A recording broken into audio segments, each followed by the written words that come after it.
आज का टॉपिक है उदारवाद। उदारवादी विचारधारा अन्य विचारधाराओं की भांति निश्चित एवं क्रमबद्ध विचारधारा नहीं है। उदारवाद ना तो किसी एक व्यक्ति के विचारों का परिणाम है और ना ही यह विचारधारा किसी एक युग के साथ जुड़ी हुई है। वास्तव में यह कोई एक दर्शन भी नहीं है, वरन अनेक विचारों का सम्मिश्रण है। यह एक जीवन दृष्टि, जीवन क्रम और मस्तिष्क की एक प्रवृत्ति है जिसके अंतर्गत अनेक मान्यताएं, आदर्श एवं संस्थाएं हैं। ऐसी स्थिति में उदारवाद की व्याख्या स्वाभाविक रूप से एक कठिन कार्य है। उदारवाद परिवर्तन और प्रगति का संदेश देता है और व्यक्तिवाद तथा लोकतंत्र भी इसमें शामिल है।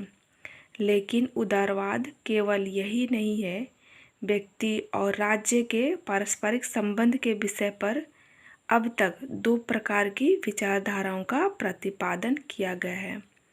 एक प्रकार की विचारधाराएं राज्य को समस्त मानवीय जीवन का केंद्र और अपने आप में एक साध्य मानती है, लेकिन दूसरी श्रेणी की विचारधाराएं इस बात का प्रतिपादन करती है कि व्यक्ति और राज्य में व्यक्ति ही साध्य है। नेक्स्ट है उदारवाद के मूल सिद्धांत। उदारवाद एक विशाल नदी की भांति है जिसमें बहुत सी छोटी नदियां मिलती है और उनसे प्रवाह क्रम में बहुत सी शाखाएं और उपशाखाएं निकल पड़ती है। इस प्रकार उदारवाद के मूल सिद्धांत निम्नलिखित हैं। पहला पॉइंट है मानवीय विवेक में आस्था, मतलब मानव के बुद्धि और ज्ञान में विश्वास। उदारवादी विचारधारा का सर्वप्रमुख तत्व मानवीय बुद्धि एवं विवेक में मूलभूत आस्था है। तो इस संबंध में जॉन लॉक और थॉमस पेन दो विद्वान को ऐसे विचारकों में प्रमुख कहा जा सकता है। तो थॉमस पेन ने तो समस्त रूढ़िवादियों को चुनौती देते हुए कहा है कि मेरा अपना मन ही मेरा चर्च है। तो इस प्रकार उदारवादी इस बात में विश्वास करता है कि भावनाओं पर विवेक को प्रधानता दी जानी चाहिए।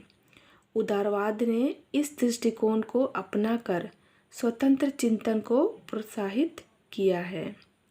दूसरा पॉइंट है इतिहास एवं परंपराओं का विरोध, मतलब पहले से जो भी प्रथाएं चल रही है परंपरा, उसका विरोध।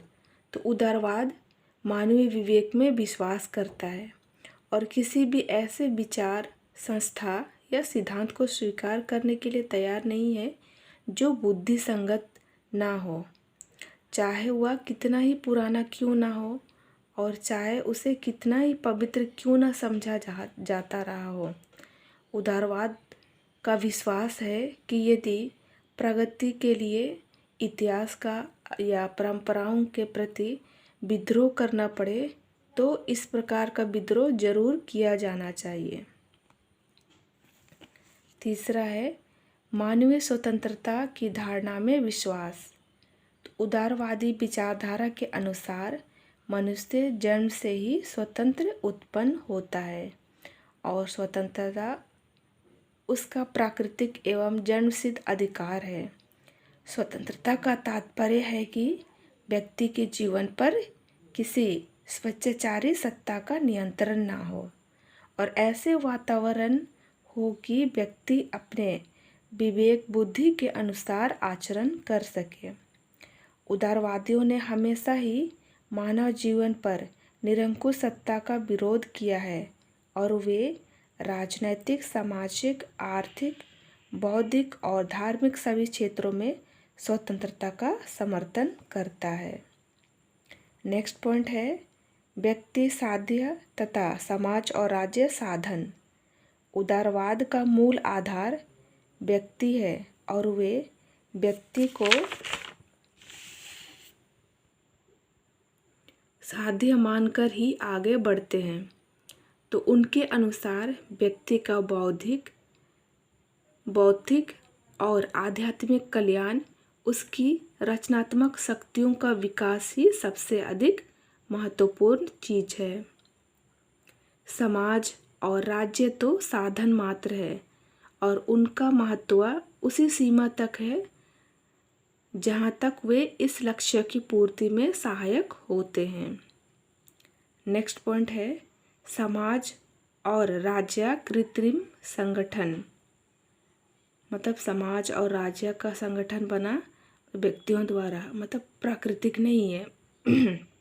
तो उदारवाद मानते हैं कि समाज और राज्य प्राकृतिक नहीं है बल्कि कृत्रिम है। उनका मानना है कि इसका निर्माण व्यक्तियों के द्वारा, है ना, राज्य और समाज का निर्माण व्यक्तियों के द्वारा अपने कुछ विशेष आवश्यकताओं को पूरा करने के लिए ही किया है। व्यक्ति अपने आप में ही पूर्ण है। समाज और राज्य का संगठन उनके द्वारा अपने निश्चित योजना के अनुसार किया गया है और इस नाते व्यक्तियों को यह अधिकार प्राप्त हो जाता है कि वे समाज और राज्य के संगठन में अपनी आवश्यकता अनुसार संशोधन परिवर्तन का कार्य कर सके। नेक्स्ट पॉइंट है व्यक्ति के प्राकृतिक अधिकारों की धारणा में विश्वास। उदारवादियों का विश्वास रहा है कि व्यक्ति के कुछ जन्मजात और अनुउल्लंघनीय अधिकार होते हैं जिसे प्राकृतिक अधिकार कहते हैं। तो उनका मानना है कि अधिकारों की सृष्टि किसी मानवीय संस्था, समाज या राज्य के द्वारा नहीं की गई है, बल्कि ये तो इन संस्थाओं के अस्तित्व के पूर्व से विद्यमान रहे हैं और समाज और राज्य की उत्पत्ति व्यक्ति के अधिकारों की रक्षा के लिए ही हुई है।